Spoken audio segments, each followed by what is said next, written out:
Saudações, sejam bem-vindos a mais um episódio do nosso programa Construir. Já sabem, esse é um programa dedicado à construção civil. Queremos trazer todo o conhecimento essencial em torno da construção. Portanto, hoje trazemos uma abordagem bastante abrangente e reflexiva, como o coletivo e o individual influenciam a convivência em prédios, condomínios e bairros. Vamos guiar-vos através de diferentes perspectivas e experiência para uma melhor compreensão, ou seja, melhor compreensão, exato, como estava a dizer, sobre o tema, o coletivo e o individual na perspectiva da convivência.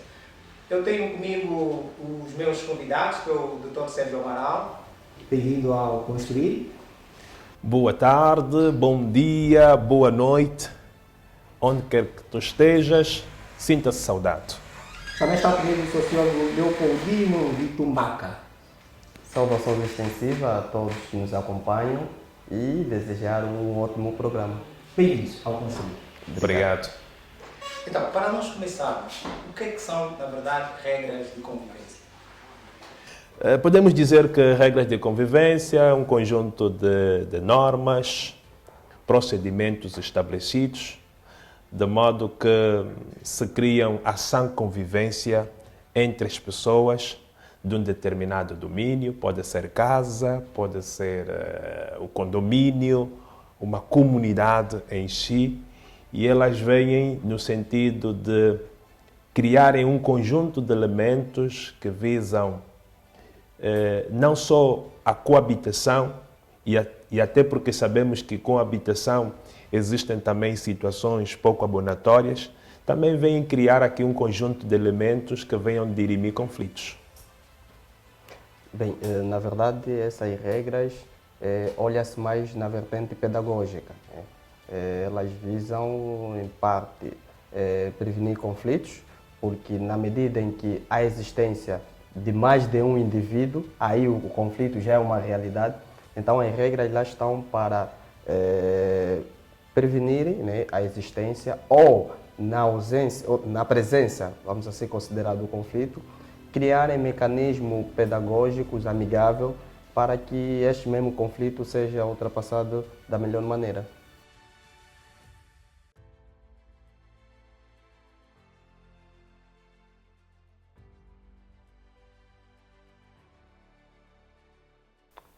Olha, o nosso país é um mosaico étnico-cultural.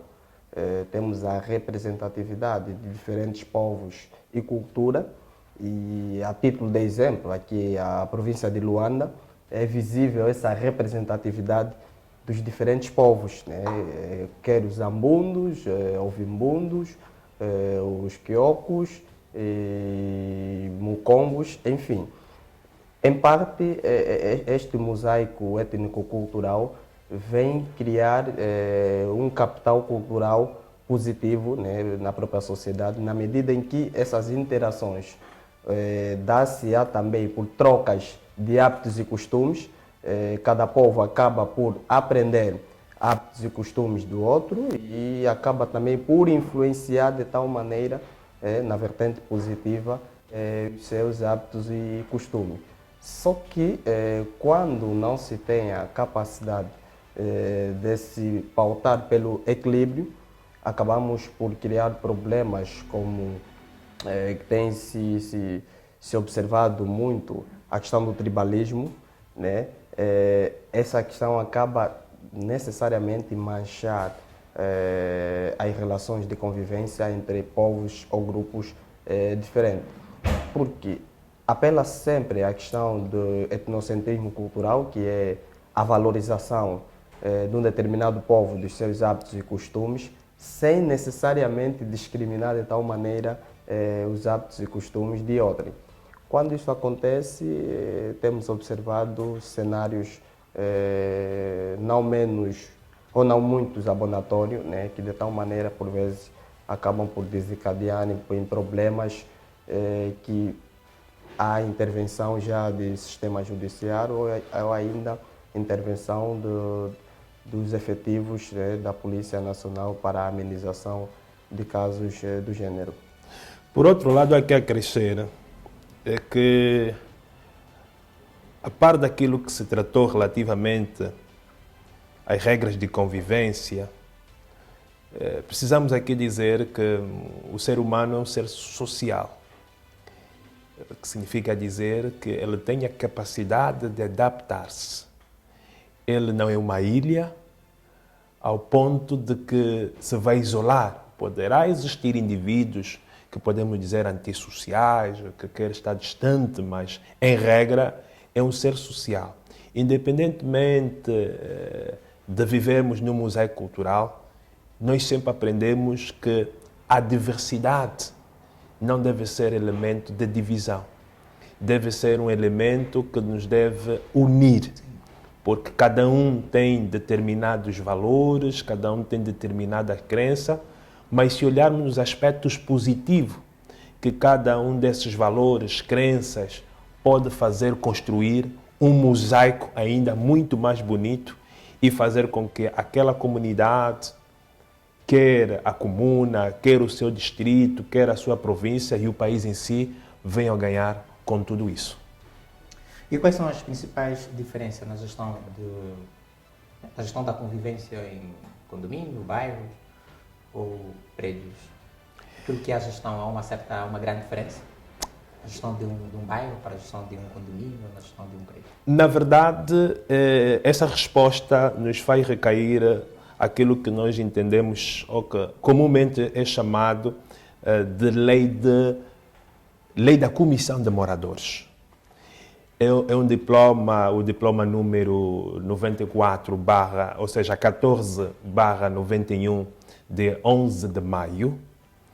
Ela é tida como aquela norma em que não só elege os indivíduos que fazem parte da Comissão de Moradores, mas traz um conjunto de diretivas desde o âmbito da ação, quer a ligação da Comissão de Moradores com as autoridades locais, estamos a falar quer distrital, quer municipal e até mesmo provincial, cria aqui um conjunto de limites e até a forma em que se pode proceder determinadas ações em cada momento, a forma em como também elas se devem financiar e não só.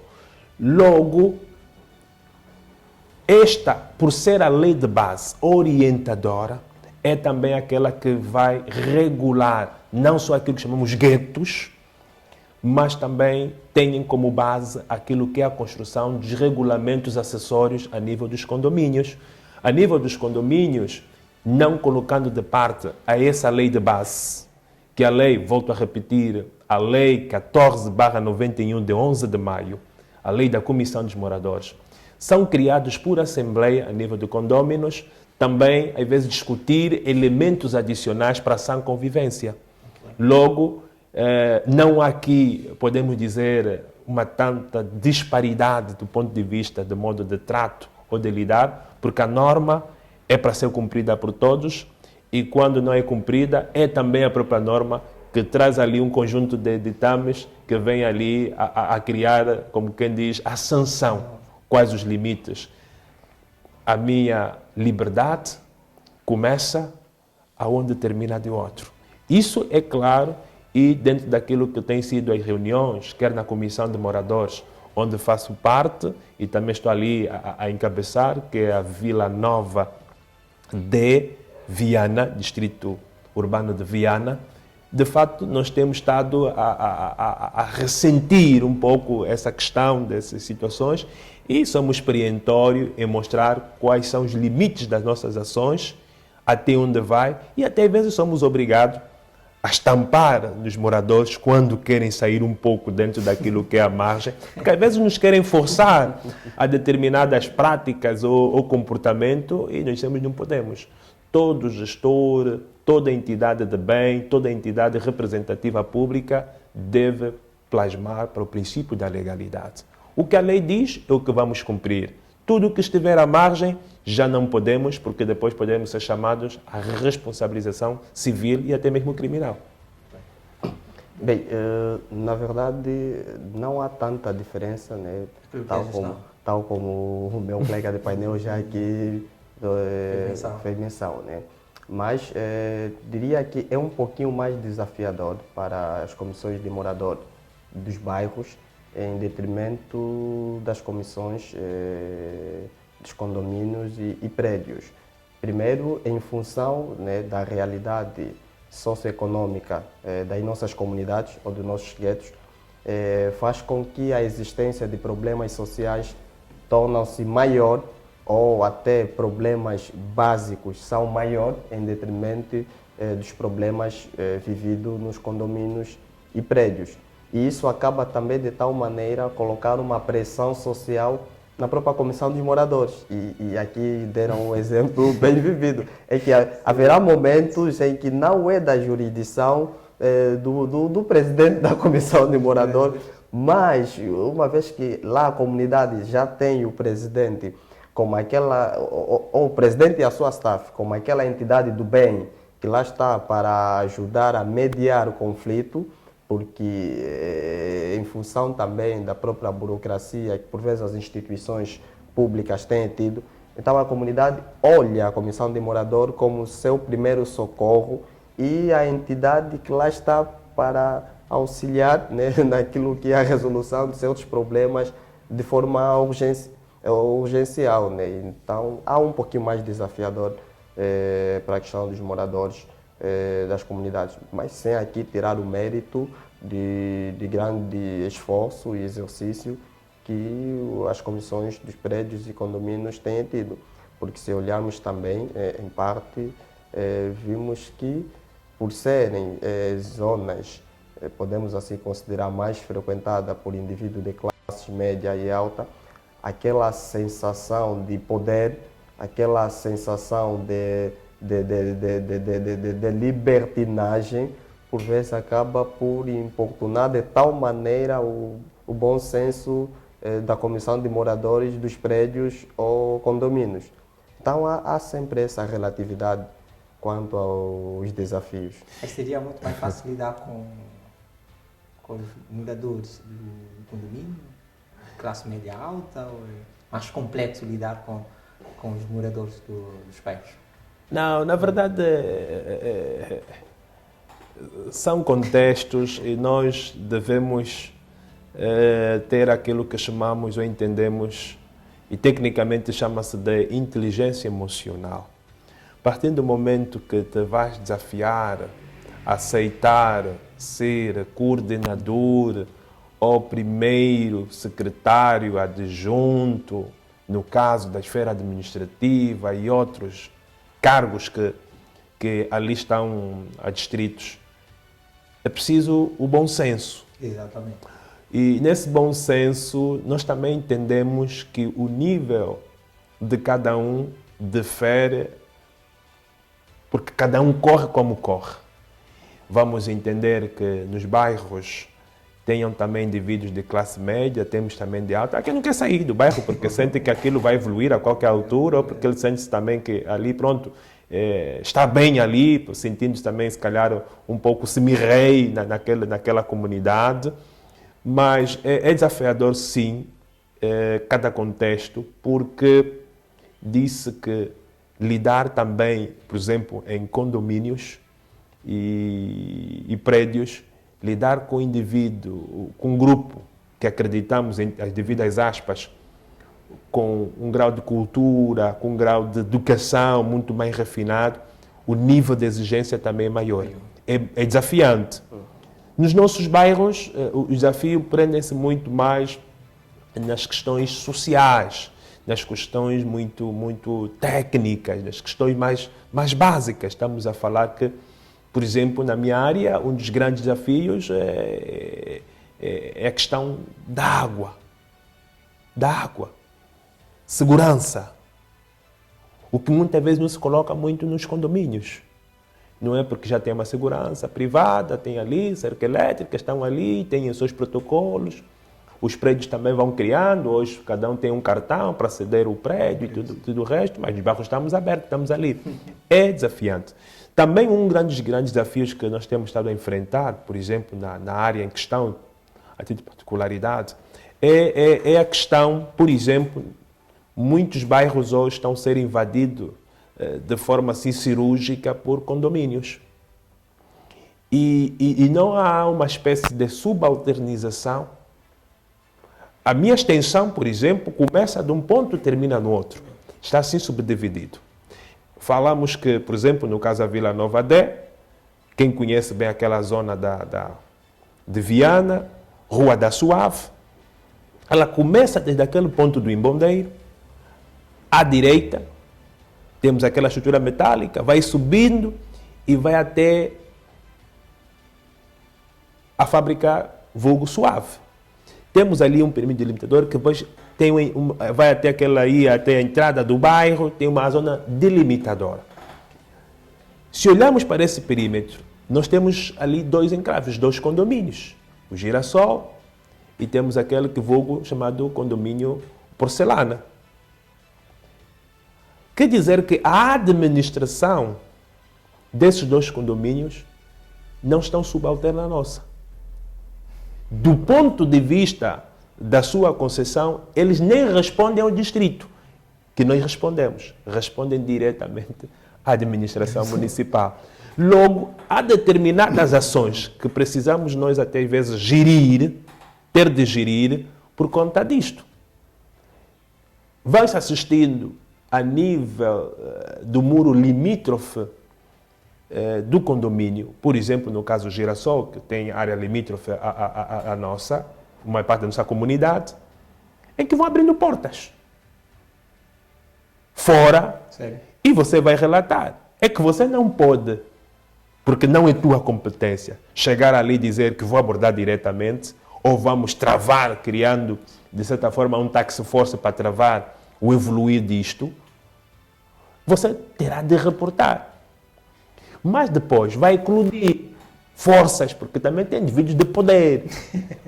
E sentimos muitas das vezes, salvo a expressão, o distrito estar no Cafrique de sentindo também pressões de força do outro lado. Do nosso lado sofremos pressões, porque sentimos que aqueles indivíduos estão a invadir o nosso espaço, e às vezes há situações que vão ocorrendo, pessoas vão movimentando, que para nós é motivo de insegurança.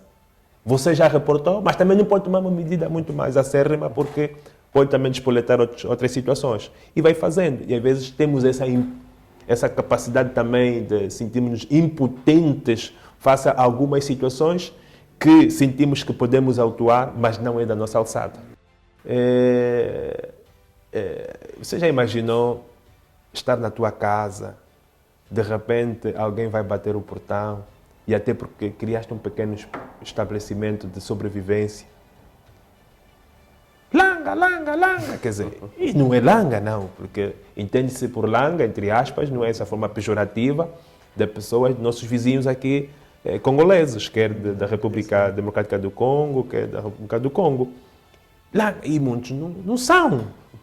Não são. Temos ali a vizinha, estamos ali, quer dizer, mas vão chamando, e há porque se sente ali. E já tivemos um conflito que recentemente tivemos que internalizar, gerir, chamar as partes, porque eram situações que já estavam a ir para um campo, que poderiam depois haver de fato aquelas 2 famílias.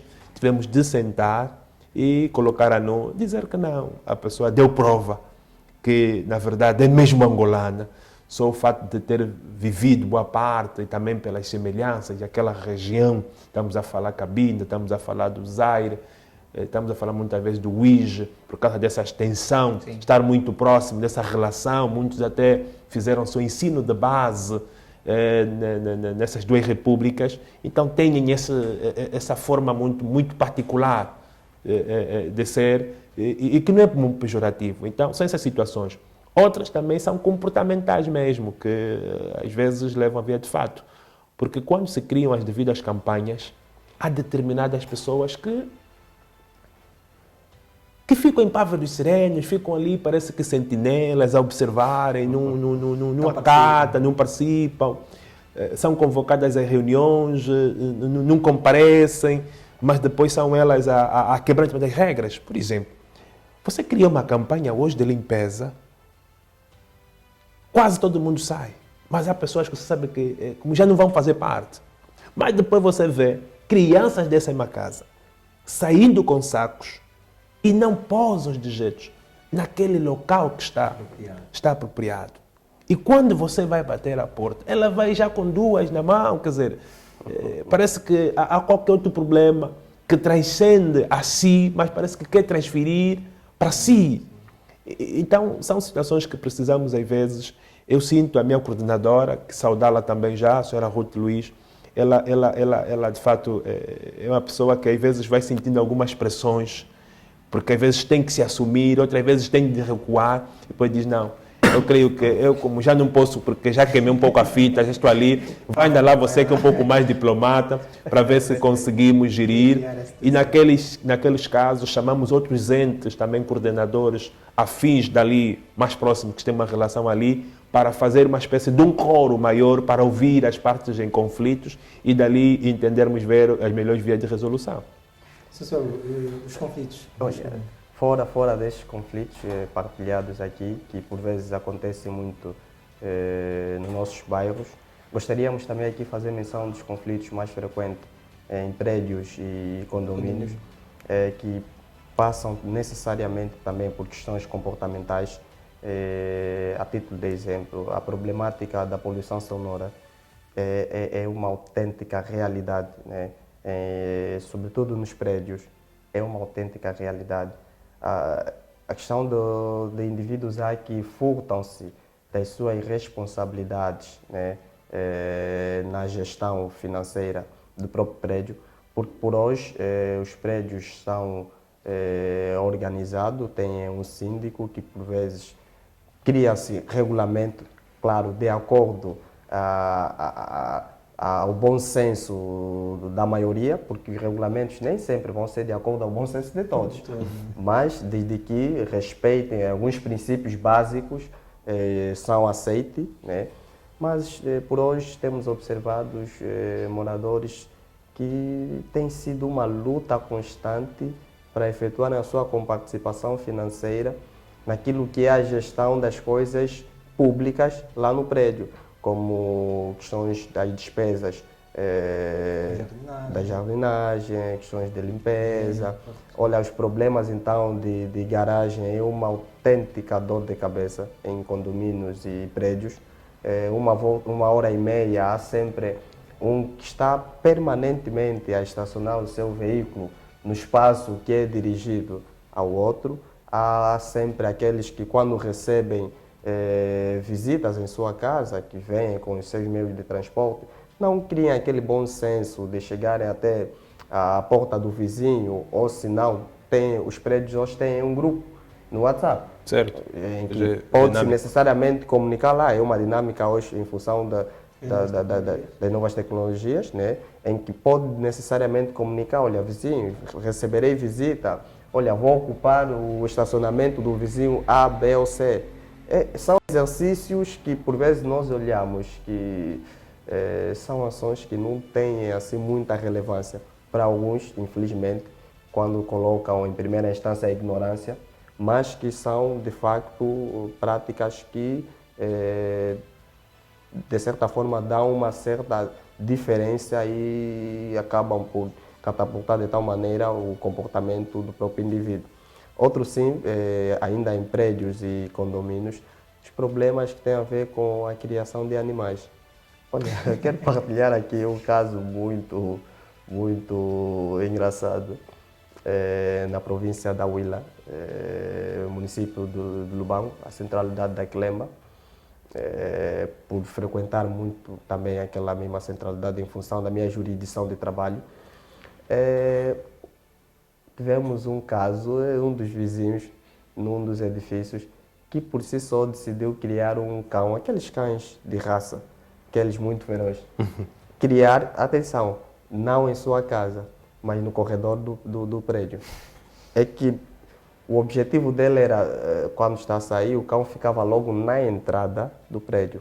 Em outras palavras, quem vem é obrigado a se deparar com aquele cenário e que, de facto, deixava desconfortável não só os moradores, sobretudo os visitantes. E aquilo foi uma luta enorme para que o mesmo pudesse retirar o seu o seu cachorro, daí o caso foi parar até a questão da própria instâncias superiores, mas felizmente conseguiram resolver essa situação. Outro sim também tem a ver com a questão das crianças, né? Crianças em prédios, sobretudo, tornam-se, quando, claro, os responsáveis, né, estamos aqui a falar os encarregados de educação e os pais não têm tido aquela preocupação de fiscalizar de tal maneira as ações das crianças, porque muitas das vezes elas fazem de forma inocente, né? Bater a porta do vizinho, brincar sempre em zonas proibidas, são exercícios que em casa a família deve ter aquela paciência de instruir, porque são mesmo crianças, mas não podemos também deixar que elas fazem, né? Há uma necessidade de instruir, né, de forma paulatina, para que 1h30 ganharão consciência de que estas são práticas erradas e posteriormente poderão então se comportar de tal maneira. Portanto, são inúmeros problemas e desafios que os moradores de prédios, condomínios e nos nossos bairros têm enfrentado dia após dia, né? E que procurem sempre junto das suas comissões de moradores e outros entes sociais de forma pedagógica para que possam ultrapassar essas situações. Mas há aqui um grande fenômeno que aflige a todos esses domínios, quer os bairros, quer os condomínios e tudo o resto, uma vez estamos todos integrados e podemos num espaço ter tudo isso a convergirem, é o fenômeno da criminalidade. É um grande desafio para nós. E isto é brutal. É que temos aqueles grupos organizados que na calada da noite entendem desenvolver ou espoletar as suas ações, que ainda nos aflige e muito. E vemos que isso não é um caso só de polícia. É um caso que deve integrar a sociedade das suas diferentes esferas, quer sociológica, quer psicológica e outras esferas, porque é um fenômeno.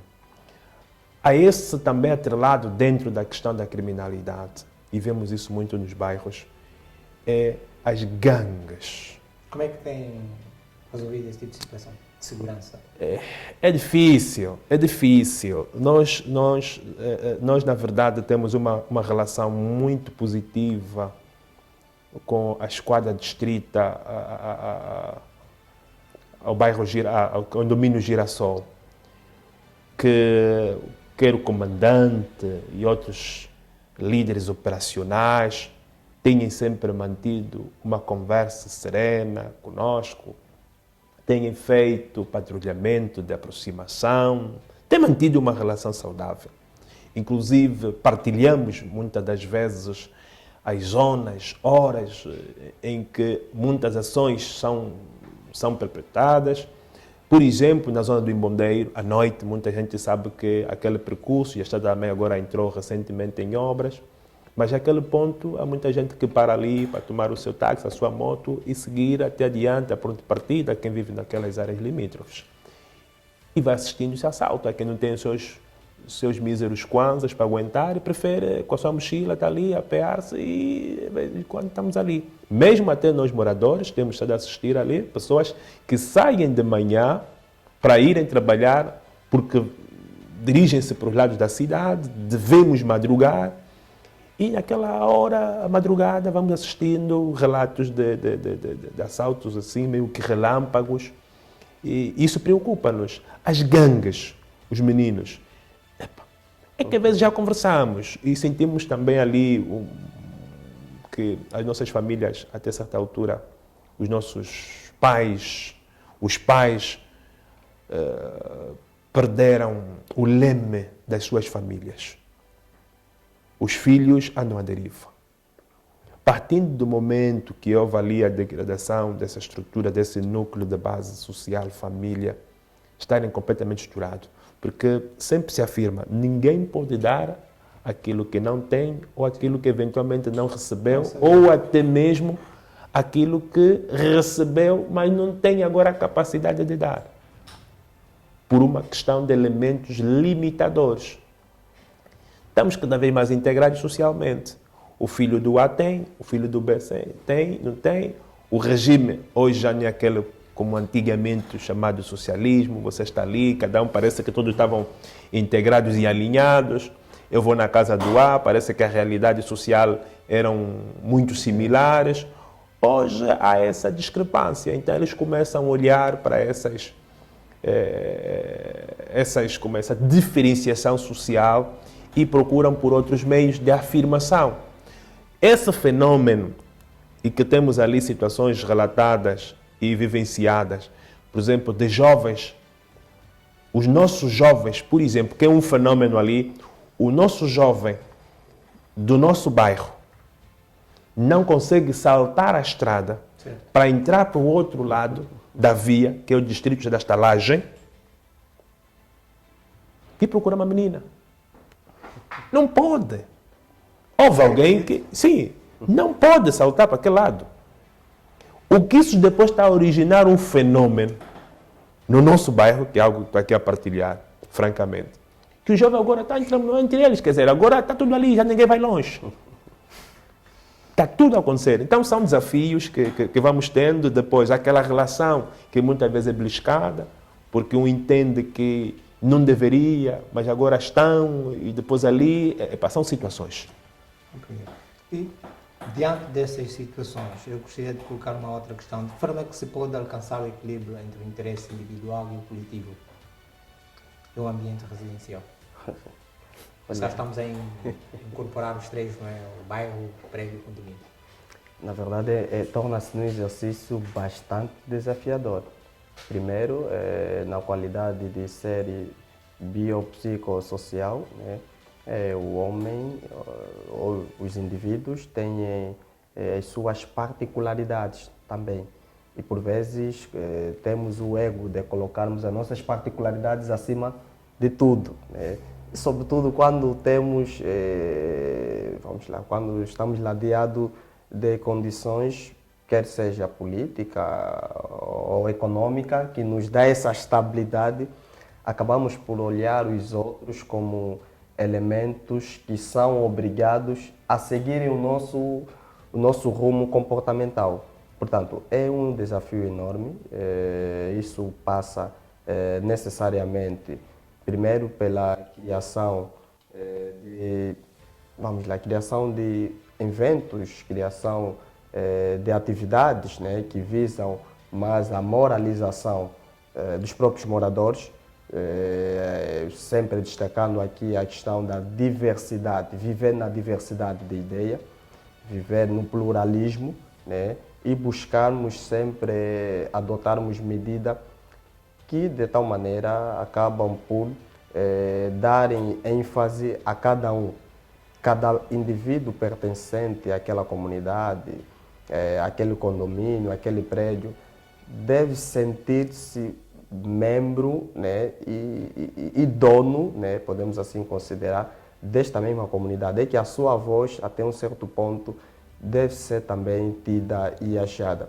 Por isso é que deve-se existir sempre as reuniões das comissões, é nessas reuniões onde cada um irá expressar aquilo que é o seu desejo, aquilo que é o seu sentimento, né? E posteriormente, aí em consonância, encontrarem as melhores decisões para que possam beneficiar não um indivíduo só, mas a coletividade, né? Porque viver em coletividade devemos ter aquela capacidade de saber que podemos ceder hoje, e amanhã também poderemos ser ouvidos uma determinada ideia ou projeto que a gente há de apresentar. Nem tudo que nós pensamos vai ser materializado.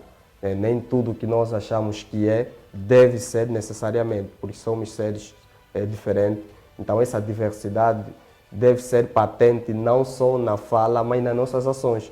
É que devemos aceitar que hoje tomamos a decisão de que doravante, os vizinhos terão de parar de ouvirem a música com um volume alto a partir das 22 horas, ok, por mais que tenha um ou outro que sente-se confortável Com em aquela ouvir situação, essa música a partir das 22, num dado momento tem que ceder, porque é a coletividade que faz toda a diferença. Porque ninguém consegue viver sozinho. É indiscutível viver sozinho. Doutora Há Maria, um aspecto, vamos, sim, há um aspecto aqui que pode se chamar aqui. Primeira coisa,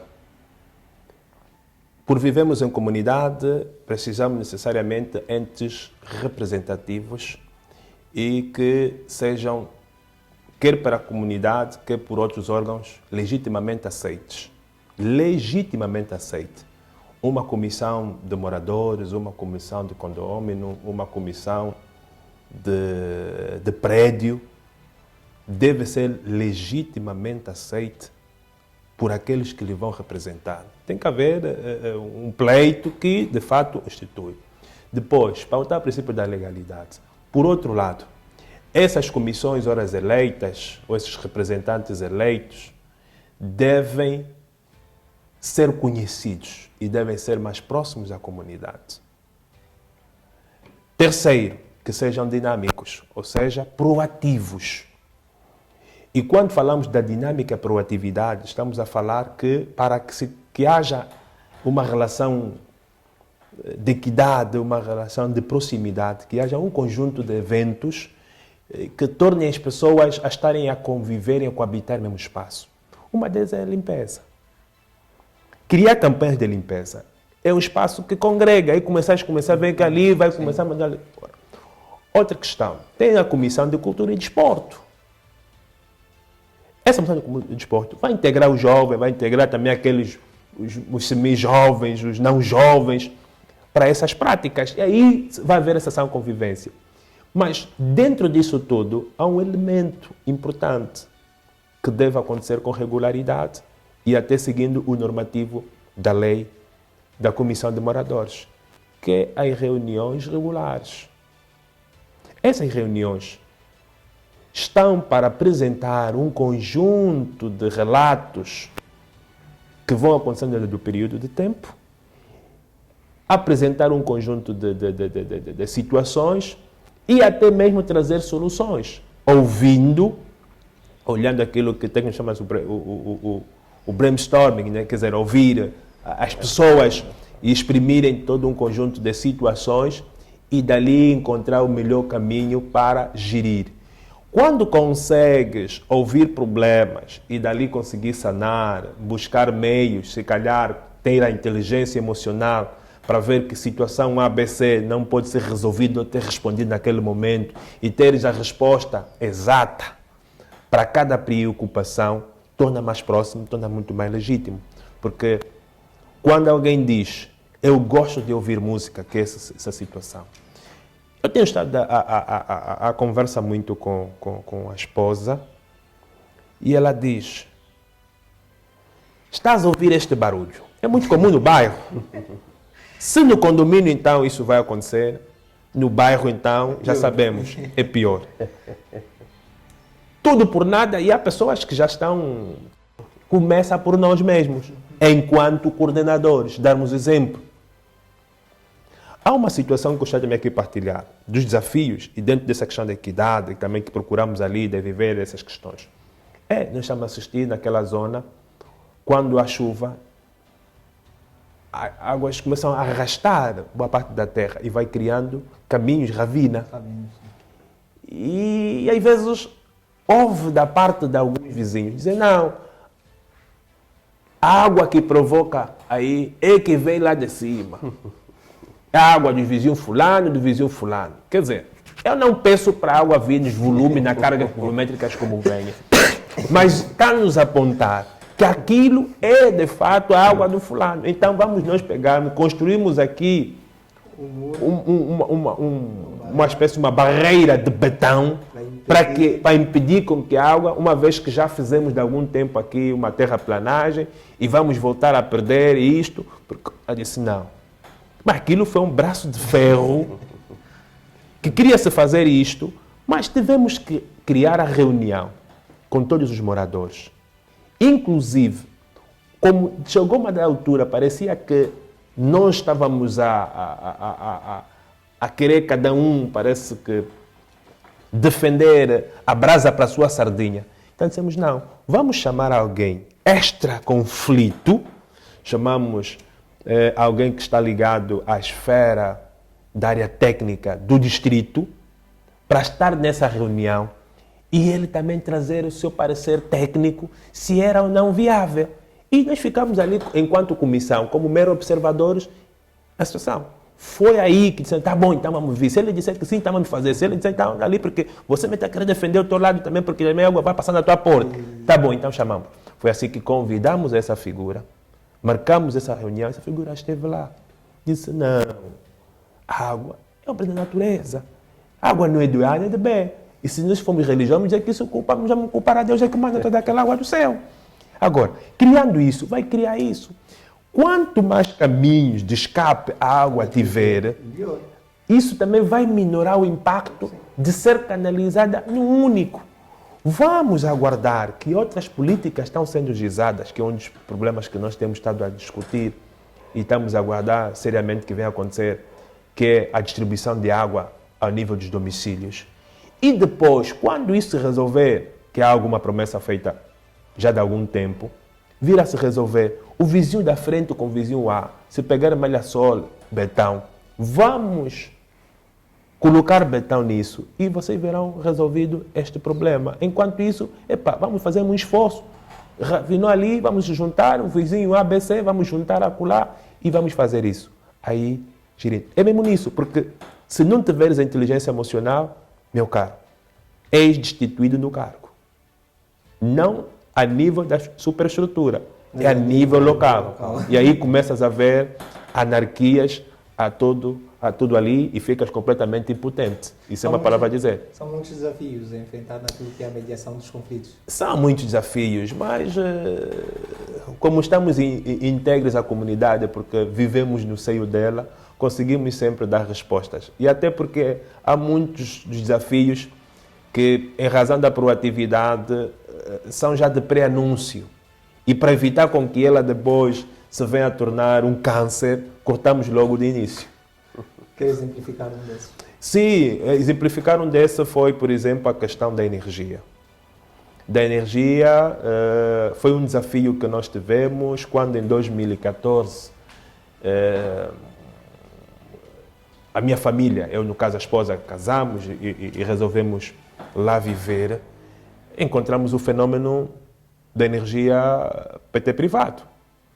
Foi um desafio que encontramos ali, fomos lutando, juntamente com várias cartas, com a ENDE local, e quando houve o projeto dos 1000 PTs, fomos contemplados. De repente, e como foi instalado o sistema pré-pago, de repente começou a haver uma anarquia das pessoas querer arranjar meios por outras formas de saírem do sistema pré-pago para o sistema pós-pago.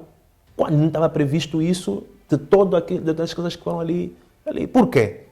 As pessoas não têm disciplina naquilo que é a racionalização da energia e sentiam no bolso a fatura, então vinham por esse bem, está ali. Não, quando está por esse sistema, porque ouvimos dizer fulano está ali. Parece que houve ali alguma intenção de vandalização das caixas que eram colocadas ali e o que forçou a ligação, porque não houve substituição. Forçou. E nós tivemos que ir depois para o ponto. Começar a relatar, apontar em que circunstância acontece e também houve o fenômeno em que tirou-se do ramal de um ponto e alguém gozando também de algum privilégio e de outras comunicações menos legítimas, conseguiu implantar posto e tirou a energia de um lado e foi levar até nos armazéns que estão ali junto à beira-estrada. Quando começamos a ver, tivemos que pôr o pé. Escrevemos, quer a nível da direção central, da ENDE, quer a nível do município, quer a nível do distrito, para se pôr fim àquilo. Porque se não se colocasse ali, depois poderíamos ter problemas. Que era algo que nós não tínhamos. Quando fomos assistindo esses dois fenômenos, começamos a ter já disparos. Inclusive, mesmo na altura da implantação, houve a queima 2 vezes do PT. A subcarga. sobrecargas, essas são ligações e houve também cargas, alguma coisa meio técnica que não estávamos a entender e que nós tínhamos que ser vigilantes. Se nós, em termos de líderes da comunidade, nós que beneficiamos do bem, não formos nós mesmos primeiros vigilantes de fenômenos que começam a ganhar corpo e pormos termo a ele, aquilo depois torna-se um câncer e vamos depois chamar as autoridades que até nos colocaram e depositaram-nos confiança e vão dizer, olha, nós vos colocamos, agora vão ter que aguardar, porque agora temos ali várias áreas cinzentas que precisamos ali, vão ter que aguardar. Então, para evitar essas situações, devemos ser proativos. É nessa proatividade que até os jovens, que são muitos mais assanhados, que foram identificados também em práticas menos bonatórias, que lhes colocamos na posição de vigilantes noturnos para que eles monitorem determinados fenômenos. É a forma que encontramos. E provar. Agora, de que forma é que o projeto arquitetônico queria acrescentar um ponto? Não, sinto-me ultrapassado. De forma é que um projeto arquitetônico pode aqui influenciar na convivência? Eu vou começar já com o sociólogo Leopoldino, já que fronte. Bom, influencia de tal maneira. Primeiro é que devemos saber quem é esse povo que queremos colocar nessa localidade. Primeiro, olhar a questão, os aspectos socio-históricos desse povo. O nível de comportamento, as suas atividades econômicas, as suas constituições de família, são todo um conjunto de elementos que, para a elaboração e execução de um projeto arquitetônico, deve se levar em consideração. Caso contrário, vai acontecendo aquilo que tem passado muito na zona sul do nosso país, em que o Estado disponibiliza um projeto urbanístico, onde são alocadas famílias cujas atividades econômicas, cujo perfil social, muitas das vezes não vai de acordo aquele projeto arquitetônico. Não é que elas são menos importantes, não, mas nós devemos saber que, de acordo ao padrão de vida de cada um, devemos, por isso é que o foco da política pública é garantir, né, ou servir o bem-estar do indivíduo nas suas diferentes dimensões.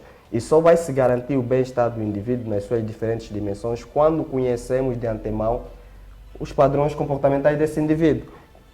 Por vezes nós pensamos que ao oferecer uma estrutura urbanística de tal maneira, estamos aqui vamos lá, a ajudar, a favorecer esse indivíduo. Quando na realidade podemos estar aqui a impedi-lo, né, a colocar numa posição menos agradável. A título de exemplo, uma centralidade do Quilamba. Imagine colocamos lá maioritariamente indivíduos ligados às suas atividades ao setor primário, como a agricultura, a questão da pesca, a questão da pecuária. É que são indivíduos que, num dado momento, vão se sentir meio encurralados para exercerem as suas atividades naquela jurisdição. Até porque muitos dos indivíduos ligados ao setor primário, nem sempre, estamos aqui a falar do setor primário, olhando na questão da agricultura familiar, nem sempre têm capacidades financeiras de terem meio de transporte para se movimentarem de um local para outro. Então, a tendência é colocarem as suas zonas de produção próximas. Lá no surgimento de zonas, né? Gueto. Poderá também ter o surgimento, ainda para o setor terciário, a questão de mercados informais. Por hoje já é visível em muitas centralidades do país a questão dos mercados informais. Portanto, todas essas informações ligadas ao perfil social, econômico e cultural de um determinado povo deve se levar em consideração de tal maneira para a criação de um bairro, para a criação de uma centralidade, de um condomínio, né? Deve se levar necessariamente em consideração, porque senão teremos dois problemas. Ou teremos o problema de anomia causada pelo excesso de regras, porque o povo que lá está, o seu padrão comportamental não vai de acordo com aquela realidade, então a tendência vai ser infringir as normas. Vão infringindo as normas. Isso que tem se deparado muitas das vezes. Ou então também poderemos ver que, em função do não cumprimento das normas, o legislador poderá endurecer um pouquinho mais as normas e veremos aí o excesso também que irá de privatizar de tal maneira os moradores naquilo que é a satisfação, né, dos serviços ora disponibilizados por essas estruturas arquitetônicas. E, acima de tudo, um dos grandes problemas que temos observado, isso é mais para o surgimento dos bairros, sobretudo na nossa cidade capital, é a questão do próprio desenho arquitetônico, né? A questão da própria fiscalização, o acompanhamento da fiscalização no âmbito das obras públicas. É que dá-se aquela impressão de que quando o Estado, quando o governo permite o surgimento de um determinado bairro, parece que o povo tem a total liberdade de desenhar a estrutura arquitetônica, as ruas, as suas residências. Por vezes acabamos por não cumprir as normas mínimas do ponto de vista da arquitetura, que diz respeito à questão da passagem das águas, à questão das ruas. Construímos de uma forma em que, uma volta e meia, o bairro está mais crescido e teremos problemas de acesso ao mesmo bairro. Teremos problemas crônicos de serviços sociais naquele mesmo bairro. Portanto, são elementos aqui que nós gostaríamos de chamar a atenção. A falta de proativismo, e essa questão dos bairros, é já a questão do reativismo, leva a esse fenômeno. Vamos dizer aqui, em Mambunga, ouvimos recentemente, ou de algum tempo, pessoas que foram compulsivamente retiradas de um ponto, sem perguntar a esses, do extremo da cidade, e foram carregados no outro extremo da cidade. Aí não se levou os fatores culturais, outros N fatores, e até a forma de sobrevivência deste. Hoje, quem vai para aquela localidade encontra um grande fenômeno. Ociosidade, que resulta em delinquência e prostituição. Quer dizer, já vês, outra questão é você construir, por exemplo, centralidades, e até por causa da necessidade que nós temos de conseguir a casa própria. Quem casa quer casa, porque o termo casamento coloca logo no início casa, o que quer dizer para que eu viva bem e viva com eternidade com quem me vou casar, o primeiro elemento de desassossego é não ter casa. E tendo casa, já começamos bem. As pessoas culturalmente não foram educadas, não foram preparadas para coabitar nesses espaços. Por isso é que, do ponto de vista da gestão dessas estruturas, é deficiente. Deficiente ainda vai ser em que, se não encontrarem uma gestão de condômino que consiga debelar e envolver mesmo até aquele indivíduo que se sente não capaz, mas sentir-se incluído, pode ainda criar situações que venham a depreciar ainda de forma muito rápida esse patrimônio. Então, são N situações que nós podemos aqui trazer. O outro elemento das infraestruturas, dessa harmonização, que é importante também colocar aqui, é chamar um pouco a atenção, por um lado, do Estado, da sua responsabilidade enquanto ente diretivo, para não só porque precisamos desconstruir que é uma visão social inicialmente, onde se dizia que o homem é um ser errante por natureza. Não, temos que desconstruir essa expressão. O homem é um ser movido de emoções. quando ele sente a sua emoção a ser comprometida, ele busca de diferentes maneiras de estar de bem. Sente pressionado, quer ter casa, quer não ter casa. Mas onde eu vou encontrar um terreno? Há o terreno X infraestruturado que o Estado criou ali. Quantos metros quadrados? Qual é a capacidade que eu tenho de fazer? Que políticas nessa altura estão gizadas para que, de fato, atendam as diferentes franjas sociais e onde estão isso criados para se evitar. Não temos ainda esse delineado. E não temos essas políticas ainda, de certa forma, infraestruturadas, delineadas para esse sentido, logicamente. Hoje, João Paulo Bunga está a constituir família, vai fazer pelo menos naquilo que é a média razoável, 4 agregados.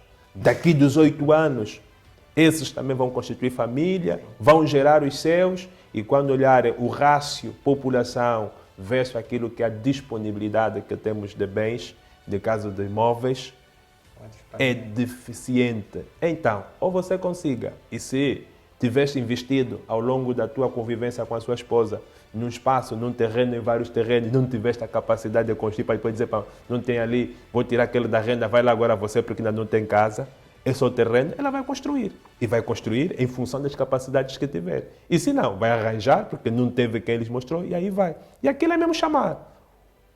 Disse assim, os seus iguais encontram e se identificam com os seus iguais. E aí vai. Um vai passar, mano, eu aqui mesmo nas Zungas estou a conseguir. Então por que não vamos? Quando é o bairro? É lá na Costela. Quer dizer, hoje quase que as vias públicas foram tomadas pelos grandes empreendedores, por grandes empresários, e as zonas que antes eram reserva do Estado deixaram de o ser, porque o Estado vai cedendo algumas parcelas de forma estratégica, e eles aproveitam. Cria-se ali um tampão visível, ali por trás a dança começa. Com o conluio das comissões de moradores, daqueles indivíduos que não têm uma visão muito mais de país, muito mais voltada para o bolso, muito mais daquilo que é o interesse de individual, vão em Pávido Sereno deixar aquela coisa ali. Quando você vai ver, já está um bairro todo instalado. Lá quando o Estado vem querer colocar, já é tarde de má hora. Faltou proativismo na criação de espaços infraestruturados para essas classes, em que de forma módica. E é muito simples fazermos isso. Temos tantos terrenos e sentimos a necessidade. Podemos fazer uma transferência de migração de pessoas, de acomodação. Aquilo é pegar, infraestruturar espaços, olhar com redes técnicas e o resto. Quando amanhã tiver cargas a caírem, já está tudo definido, está ali com parcelas Y. Quem puder tiver de fazer isso, não vamos criar dificuldade, poderá fazer no seu ritmo e nas suas condições. Mas o modelo é esse concebido ao nível do distrito X, a nível da comuna Y, as casas têm que ter isso. E temos fiscais honestos. E aí, aos nossos irmãos que muitas vezes temos estado a interagir nesse sentido, os fiscais não olharem muito para o bolso. Isso não é visão de país, isso é visão da tua casa. Olhar para o bolso. E se nós irmos por esse caminho, vamos ter uma maior harmonização estrutural, quer daquilo onde me revejo estar, num determinado espaço e noutros. E até alguém vai dizer, eu vou abandonar o quilamba porque não me revejo, porque eu quero ter mesmo cão, quero ter galinha, eu vou para aquele lado que me vai dar a possibilidade de ter uma capoeira, de ter ali um curral. E assim vamos. E assim vamos. Naquilo que vocês têm observado, os projetos residenciais vão de acordo com aquilo que é a cultura angolana, olhando como exemplo, eu tenho exemplo Quilamba, Siquel, né, que estamos aqui próximo, vai de acordo com aquilo que é nosso modo de vivência por esse projeto? Na verdade, não podemos assim colocar a questão nesses modos, né? Porque nós podemos, como dissemos aqui, ser adaptáveis. Adaptáveis. Por que temos que ser adaptáveis se podíamos muito bem projetar algo que vai de acordo ao nosso padrão de vida? Não, porque os terrenos também precisam ser geridos, os espaços precisam ser geridos. Não podemos só ter construções assim, de condomínios e tal, ali, terrenos ali, porque o que hoje podemos olhar em fartura, amanhã poderá não ser. precisamos também gerir isso, gerir os espaços, gerir os terrenos. Devemos também pensar que hoje somos nós, amanhã serão outros e precisarão também de espaços para a construção de escolas, construção de hospitais e outras redes. Então, bem haja a estrutura também verticais, mas também é aquilo que se diz, não é? É preciso, dentro daquela globalização imobiliária, criar a diferenciação, quer para quem entende, porque se eu olhar que aquele está estruturado para pessoas casais que queiram só ter 2 filhos e que sejam meramente administrativos, eu vou para ali. Mas eu que estou a pensar que é até quantos filhos Deus me der, logicamente eu vou preferir uma vivenda. No caso do nosso sociólogo também poderá intervir quando entender, não é? Poder esperar e passar a palavra. Tem essa liberdade de intervir quando puder. Aquilo que é os nossos hábitos, vamos supor em caso de óbito, não é? Temos aquela cultura de congregar o pessoal, não é? Em residência. Devia-se pensar espaços próprios dentro daquilo que é o projeto que lava para poder então Os velórios. fazer os velórios. Exatamente, os velórios. E outro, quando estava a dizer do comportamento de alguns que vivem em edifícios, né, na vertical, tem um comportamento um pouco quanto não aceitável. Eu já me deparei com uma situação quando visitava alguém, pessoal do Clama, que não me leve a mal, não tinha nada contra o Clama. Mas já vi uma situação que me deixou meio triste, não é? Ver pessoas agredirem junto à escada. O que é que leva alguém a fazer isso? Será que a estrutura não tem aquele espaço reservado para poder colocar um fogareiro? Não se pensou nesses pontos? Bem, eu diria primeiro, tal como o meu colega de painel fez menção, que bem haja as diferentes estruturas urbanísticas, né? O que devemos ter na nossa realidade são alternativas, não somente primarmos por um único modelo, né? Porque se nos focalizarmos no único modelo e mais um modelo que por vezes não levamos em consideração aquilo que é a nossa realidade sociocultural, acabamos sempre por estarmos afogados de problemas de convivência que nós aqui estamos a debater desde o princípio. Porque o nosso conceito de família é um conceito alargado, né? A nossa realidade, a família transcende do pai, mãe e filho. Aqui também está incluído o avô, está incluído o primo, está incluído o irmão, portanto, só o conceito por si já fala também naquilo que poderá ser a estrutura arquitetônica, né? Em que apartamento ou residências cujo espaço dá maior possibilidade para agregar todos esses indivíduos. Agora, relativamente à questão do quilamba, quanto às atividades domésticas que têm sido feitas nas escadas, em parte podemos assim considerar são ações reprováveis, né? Até porque, de certa forma, acaba também por ser prejudicial, né, para os moradores em si e acaba também por criar ou reduzir o tempo de durabilidade da própria infraestrutura, porque quanto mais a gente não primar pela prevenção de um bem, estamos aqui a reduzir a sua capacidade de vida. O que devia acontecer, temos que se questionar, será que o interior das cozinhas não são adaptáveis para esse tipo de atividades? Primeiro questionamento que nós gostaríamos de levantar. Como é que são projetadas, ou como é que foram projetadas as cozinhas do Clama? Será que as atividades do gênero lá não são favoráveis? E se não, no âmbito da sua projeção, não se levou em consideração, associando aqui também a questão da falta de velório? No princípio, acompanhamos que quando começaram a surgir os óbitos, começou-se pela ocupação dos corredores dos prédios. E uma volta e meia aquilo começou a gerar uma confusão entre os moradores. Posteriormente começaram-se a se transferir, né, esse tipo de situações aos campos que estão em volta dos prédios. Mas ainda assim são situações que mais uma vez me remetem à reflexão. Quando se projetou, será que não se levou em consideração que existem todo um conjunto de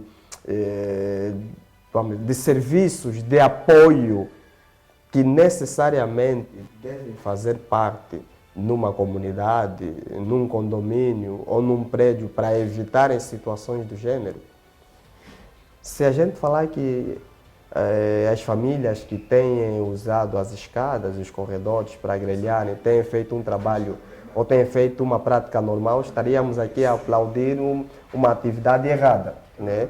E também se crucificamos diretamente, sem antes efetuarmos um trabalho de campo, se não mesmo uma averiguação junto dos profissionais ligados à engenharia, né, de construção civil, como é que foram projetadas as cozinhas do Quilama, se podem ou não receber esse tipo de atividades. Se podem, ali a pergunta estaria respondida. São ações de má-fé da parte dos moradores, ou da parte de alguns moradores que encaram os corredores como área que podem fazer todo tipo de atividades. Se não, então chamar a razão a entidade gestora de que fez-se um projeto não de acordo a todos os princípios, como solução deve-se procurar uma alternativa emergencial para que possamos evitar então situações do gênero.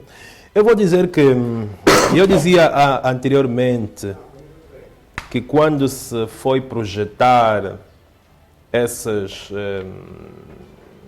esta visão arquitetônica urbanística e as transferências de quem poderiam ser os indivíduos donos ou que poderiam acomodar essas instalações, eu chamei aqui a atenção um elemento: educação. É um elemento importante. E nesse elemento importante, mais do que este programa que o governo provincial tem, Eu Sou de Luanda, aquela questão que faz menção, não pode atravessar, vandalização, a questão de venda ambulante. Exatamente. É criar uma rubrica, nem que fosse, se calhar, de desenhos animados, se calhar é muito mais impactante. Tivemos ali um pouco também um desenhos animados.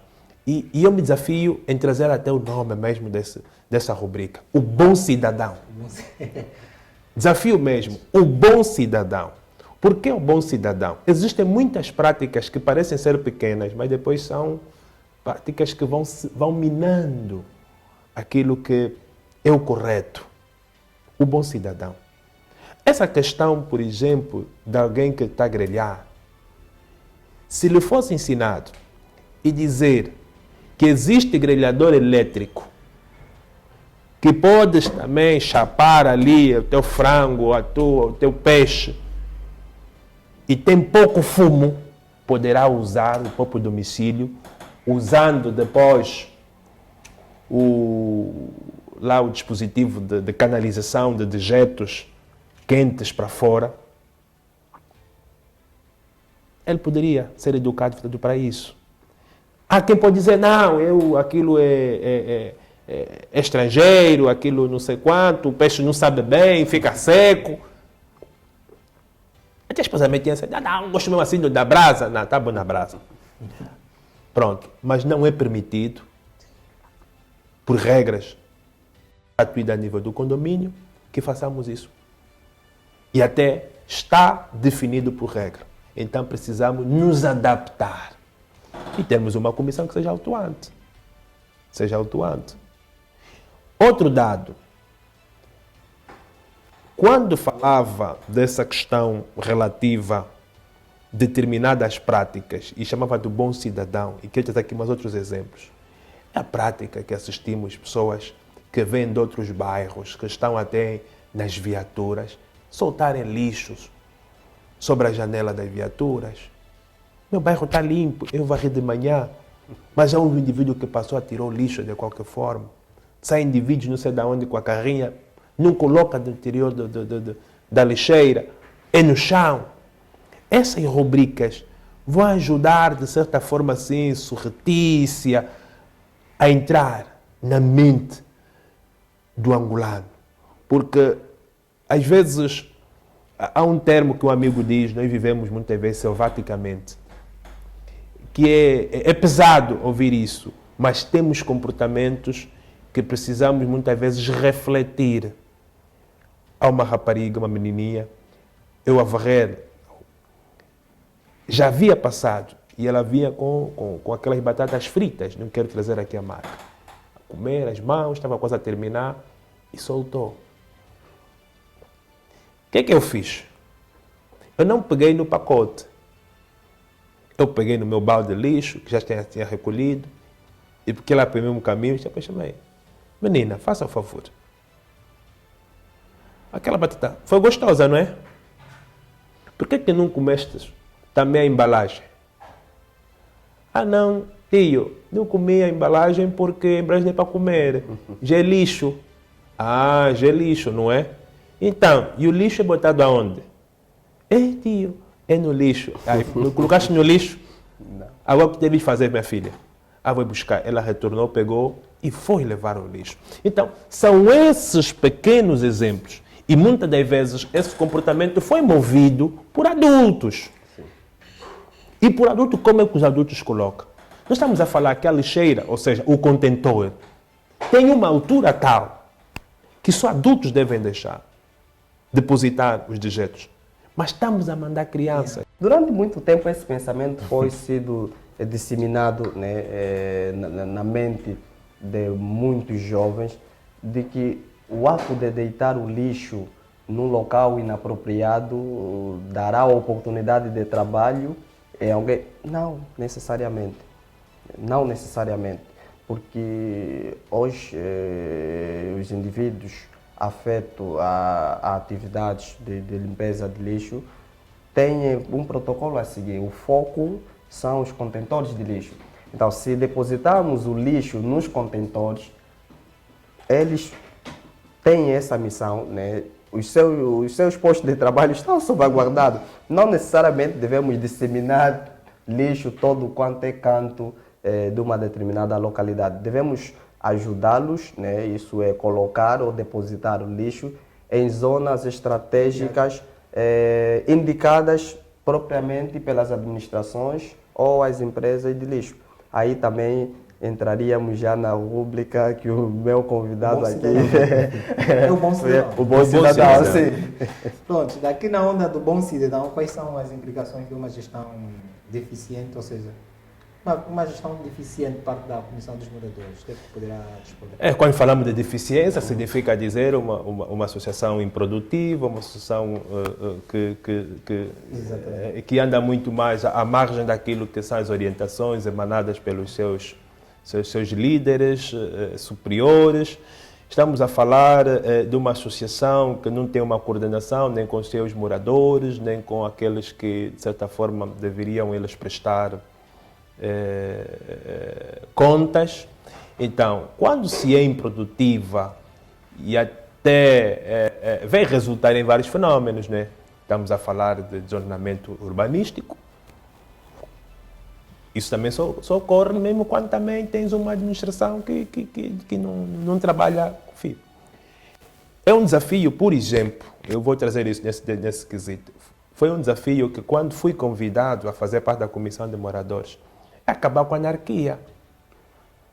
Quando fomos e pegamos o terreno naquela área, foi definido que, como aquilo era uma área de produção da agricultura anteriormente e que estava agora para ser transformada numa área residencial, todos nós, porque quem vai talhar, ele só quer olhar quanto mais sair dali de terreno, melhor.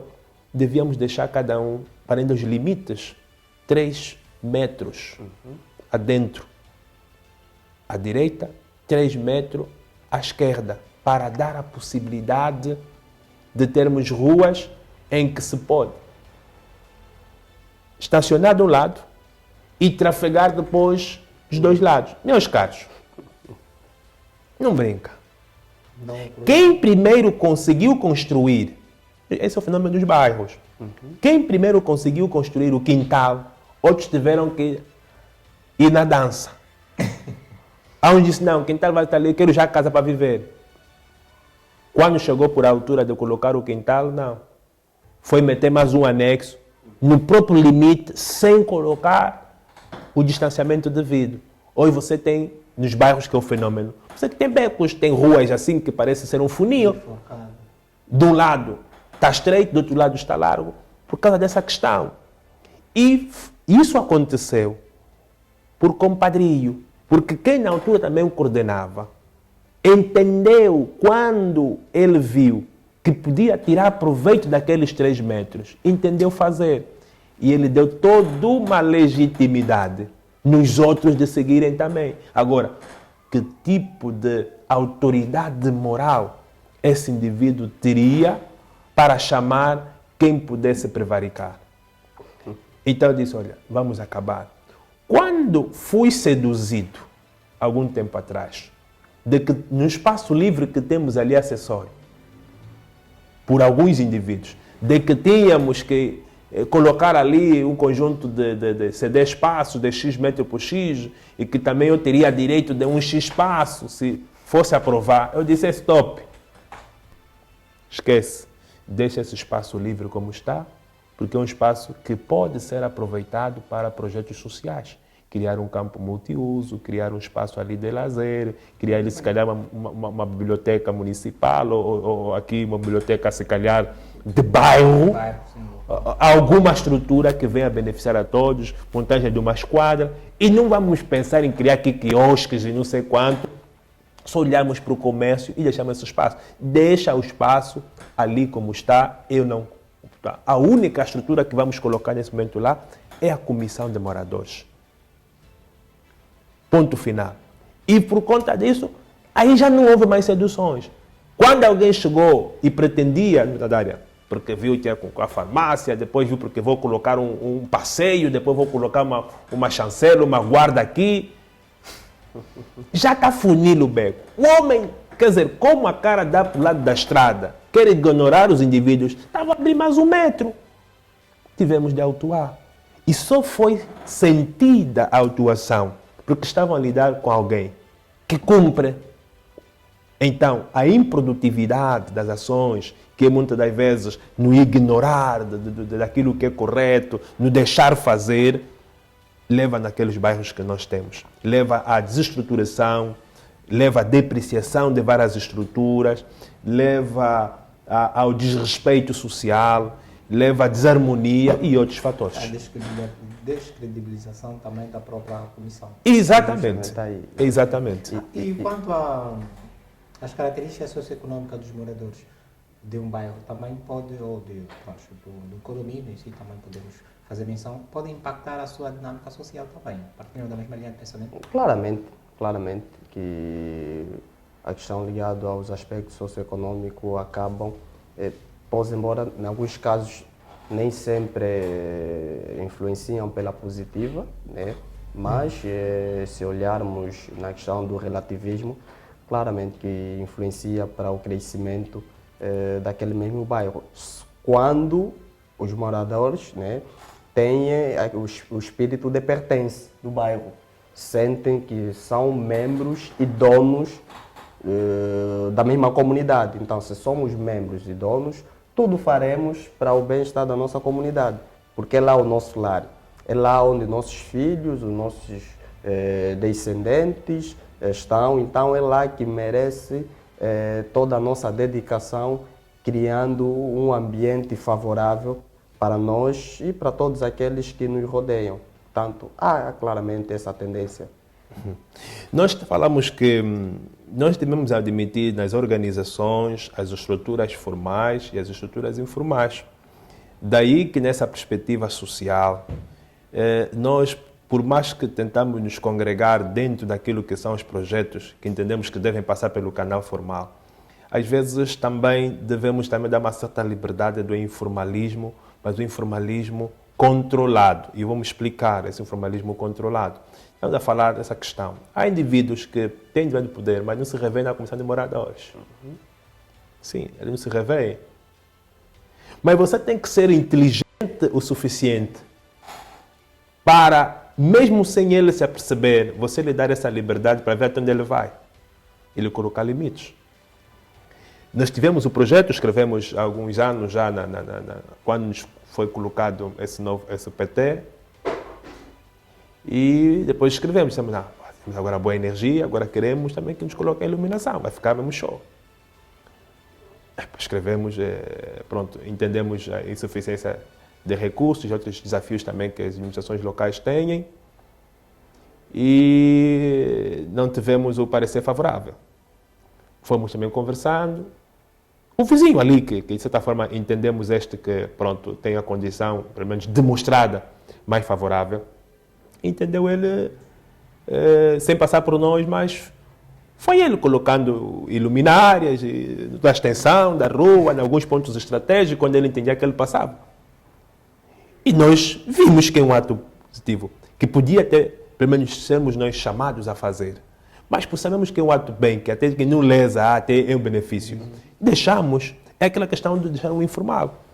Ele também tem sido um dos motores na dinamização das atividades que envolvem a juventude, principalmente desportiva. É aquele quando chega no domingo, sábado, está ali com a caixa térmica, compra fino aqui, que está ali. Quer dizer, nós acompanhamos toda essa situação e vamos deixar fazer. Já veio também com algumas ideias, stop. Até aqui não. Até aqui. Há que se pôr limite. Pôs limite. Não sei o que, estamos aqui, vamos botar portão aqui, portão ali. Calma. Isso não é bem assim como bem pensa. Para isso precisamos buscar que os entes ao qual nós respondemos devem estar por dentro. E se eles dizem que não, é não. Não, isso não sei o que, isso está mal. Começa a entrar outra esfera já ali, porque isso não vai, pronto. Estamos a olhar isso até a esfera individual. Vamos olhar na esfera da coletividade. Colocar portão e colocar segurança e obrigar com que todo mundo pague, meu caro.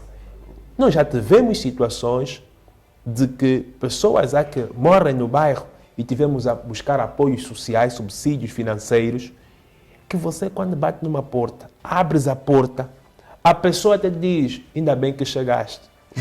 Todas as crianças à volta dali, de uma panela, que não tem nada, e que parece que estão a orar, que alguém lhes caia a sorte de trazer alguma coisa.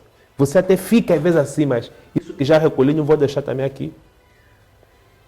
Então, são situações que temos essas pessoas a viverem nessas condições. Então, querer impor sobre ela um conjunto de regras e depois de sacrifícios que não podem, e depois coartar a liberdade de poder estar, como se tivesse arranjar uma forma também de extirpar, porque entendes que esses não podem estar no nosso meio, então não. Vamos ter que criar políticas e medidas que congreguem a todos e não que nos vai dividir. Okay. Nós estamos quase ao limite do nosso tempo, não é? Mas há uma questão aqui muito importante que eu, claro, não posso terminar o programa sem ouvir de vossa parte o que é que pensam a respeito, não é?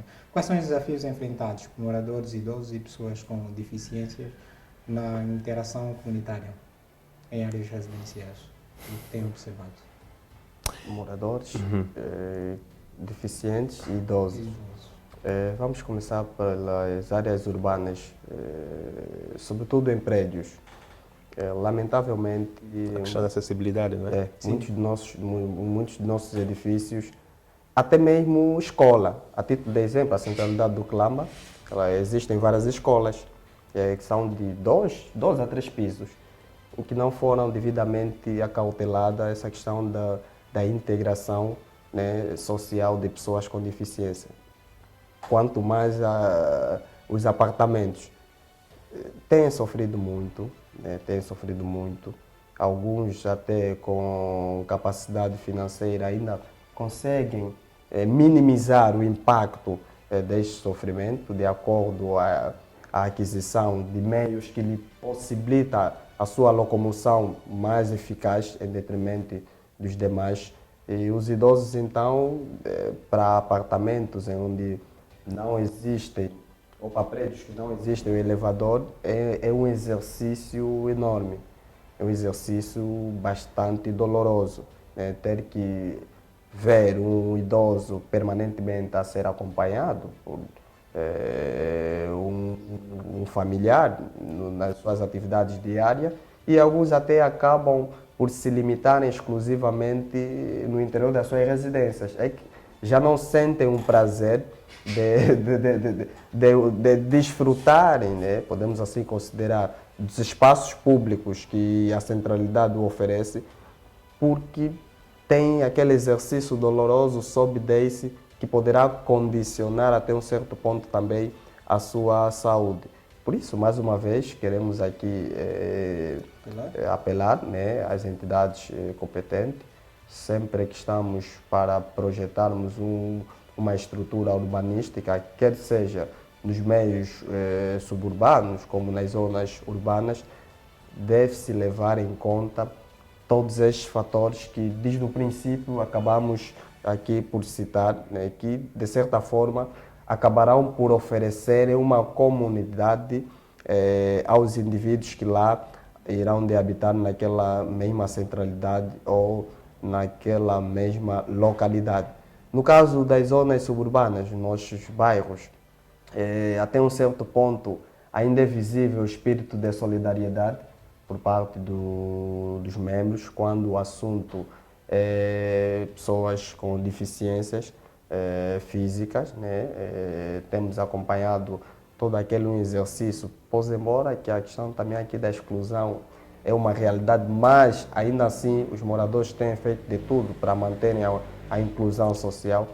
Já nos apartamentos e condomínios nem sempre podemos falar da mesma coisa, porque em grande parte lá trabalha-se mais em função do modelo de sociedade, onde cada um está por si, Deus por todos, cada um tem a sua vida, tem os seus afazeres, né? E nas comunidades que é diferente, o espírito de afetividade é maior, então temos aquela tendência de olhar o meu vizinho não simplesmente como vizinho, mas como um verdadeiro membro da família, né? Como aquilo que nós chamamos de uma família por adoção.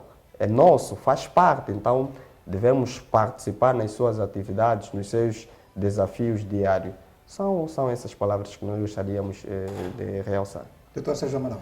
Sim, desafios são vários, e estamos a falar aqui de uma franja que carece de alguma priorização, quer na questão da acessibilidade, que é um dos elementos importantes, e até na congregação social, a criação de espaços e atividades ou até eventos específicos que os congreguem. Porque nós não temos, digamos que é isso que também temos estado aí a combater. Digo temos estado, eu particularmente tenho sobre as mãos um desafio lançado à Rádio Maria. Qual é o desafio?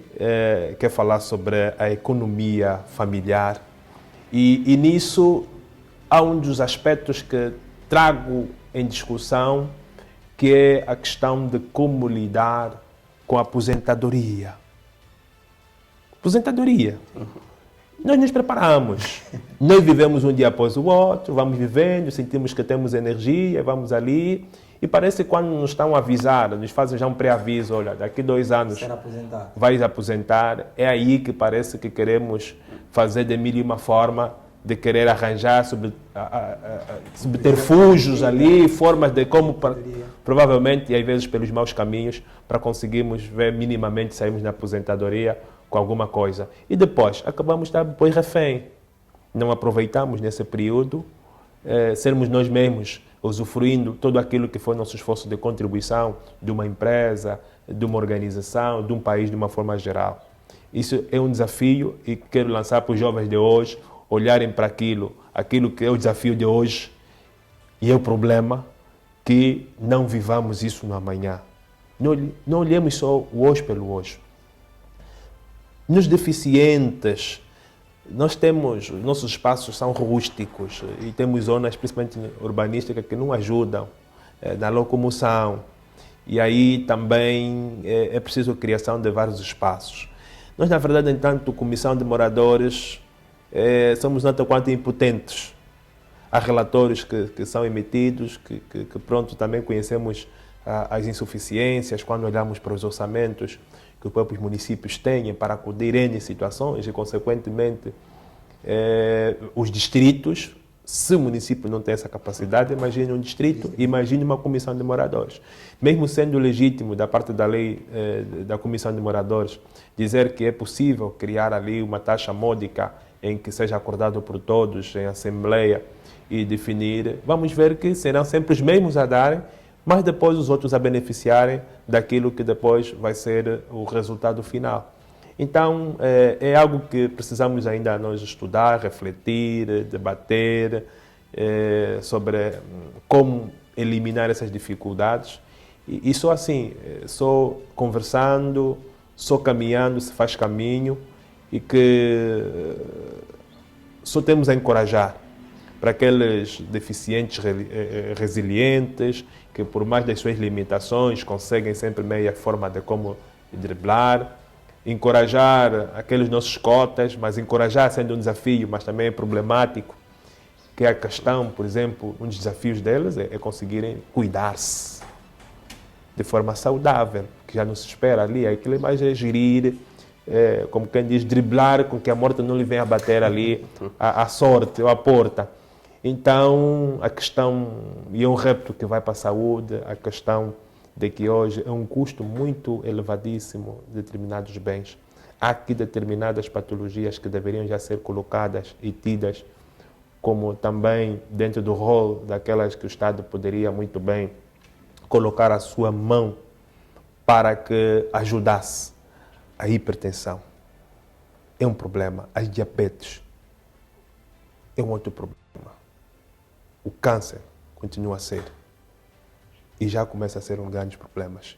E quando vamos olhar os fármacos que combatem ou que ajudam, pelo menos, manter a condição de sobrevivência, não há dinheiro de aposentadoria que sustenta. E se não tiveres, enquanto família, dada devida educação e congregado a sua família, principalmente os seus filhos, para que hoje sintam que vamos nós defender o nosso idoso, o nosso pai, a nossa mãe. Ali é um antecipar para a casa do pai, porque ele depois desiste. Então, são esses e muitos desafios. Como se diz, não é? Coisa boa não demora muito tempo. Infelizmente, nós estamos aqui a chegar no final do nosso programa. Não é? E já agradeço por terem aceitado o nosso convite. Eu, particularmente, gostei muito de vos ter aqui. Espero que não seja a última vez que vocês participem. Não é? Pronto, é sempre um prazer ter a oportunidade desse exercício que, de certa forma, acabamos por influenciar, né, na compreensão de certos problemas sociais da parte da população. É o nosso maior desejo, enquanto sociólogo. A minha mãe dizia que uma das razões, mais para além do que eu vi o nome na altura na barriga e que não me atribuir, e quando ela elegeu que tinha que ser Sérgio, ela foi investigar e disse, aquele que serve. Então estamos aqui para servir e sirvam-se sempre. Muito obrigado por ter aceitado o nosso convite. Desejamos todo o sucesso do mundo para vocês. Obrigado. Obrigado igualmente. É deste modo que eu me despeço e peço que subscrevam o nosso canal do YouTube, que sigam nossas páginas nas redes sociais. Até a próxima edição. Virtude e Trabalho. Estamos juntos.